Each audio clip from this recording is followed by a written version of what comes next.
Do you ever feel like your work is going to kill you, or it's slowly draining the life out of you if you keep going the way you are? In one of my videos, a viewer used the word survive to describe how they'd like to end this year. That single word carries more than just fatigue. It tells a story of trying to make it to the finish line without falling apart.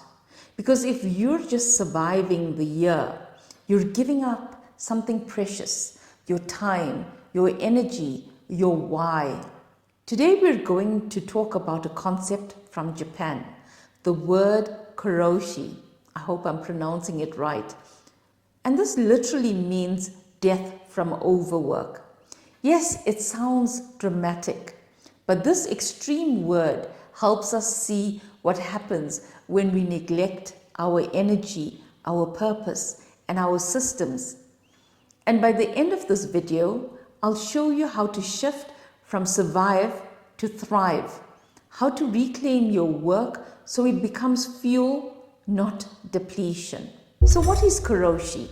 Karoshi is a Japanese term used since the 1970s to describe sudden death from overwork, heart attacks, strokes, even suicide, caused by long hours, high stress, and little rest.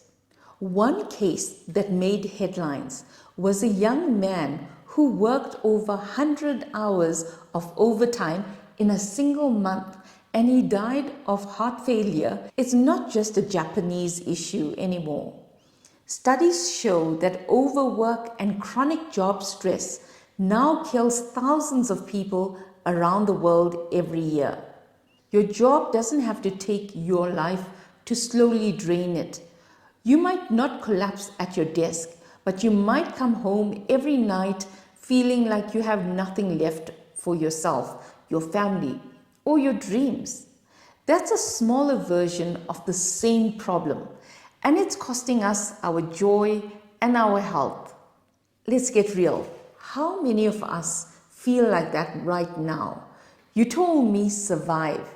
So let me ask you, how many days this year did you clock out feeling like you gave everything, and by the time you got home, you were completely empty? Someone at work said to me recently, we're all waiting for the holidays, but when those 2 weeks are gone, we'll land right back in the grind.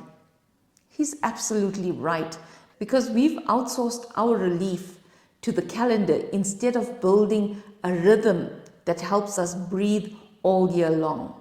Your job might not be perfect, but you don't have to let it kill your joy or your energy. You don't have to wait for retirement to feel alive again. So what's the shift? What if instead of asking, how long can I survive this job, you asked, what good can I build through this job? Let me share 3 quick stories. My sister works in the auditing field. Some might say, auditing? That's boring. She might even think that sometimes because she's been doing it for years.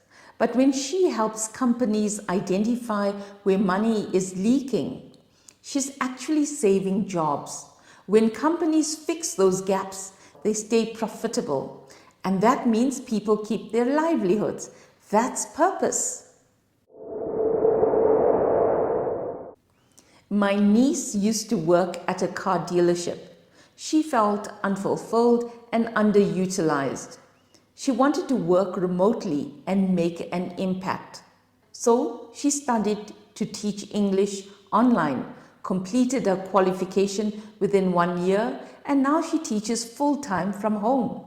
She didn't just escape a job, she created a better fit for herself. And then lastly, I'll never forget this from my own story. When I was in school, I started working at the age of 16 part-time.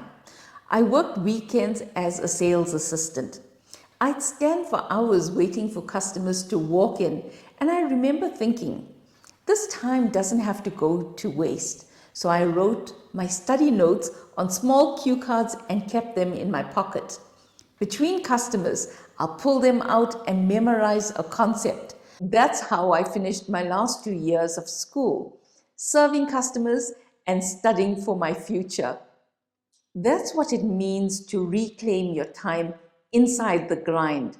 It wasn't glamorous, but it moved me forward. And that's the real lesson. We don't have to let our jobs kill us slowly.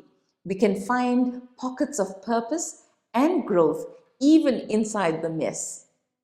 So, how do you actually do this?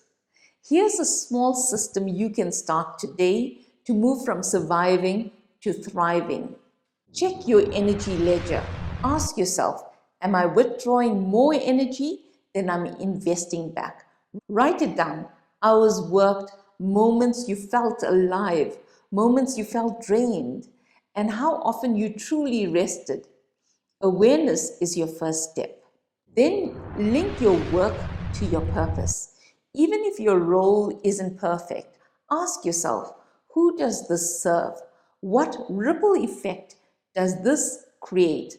Find one thread of meaning that makes what you do worthwhile. Then you can create micro learning moments, just like my cue cards. Use the in-between spaces, 5 minutes whilst waiting for a meeting to start or whilst you're commuting. And this can go into building the next version of you. Small steps compounds over time. Then end your day with an energizer ritual. For my brother, it's the gym. For my sister and me, it's walking our dog. Choose one activity that releases the tension of the day without relying on substances. It resets your mind so you don't carry work into your night. Then do a monthly reset check. Ask yourself, am I still on the path I chose? Am I surviving or building? Be honest, then you adjust.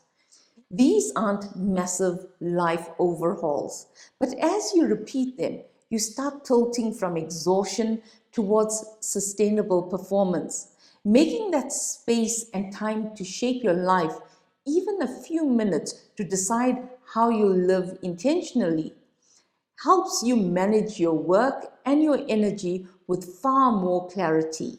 So if your word for this year is still survive, maybe it's time to choose a stronger one. Try words like thrive, impact, flourish, lead, or transform. Write it down and keep it somewhere you'll see it every day. Because the truth is, work is a necessary part of life for most of us, but it shouldn't extract your best and leave you empty. You can reclaim it. You can redefine what it means to be productive and connect it back to purpose, balance, and joy. You don't have to let your job kill you. You can make it your teacher, your platform, your stepping stone. If this message resonated with you, like this video and comment your new word below. Let's build a community of people who refuse to just survive, and instead, we're building systems to live fully. Keep reclaiming your work, your energy, and your story, because you matter.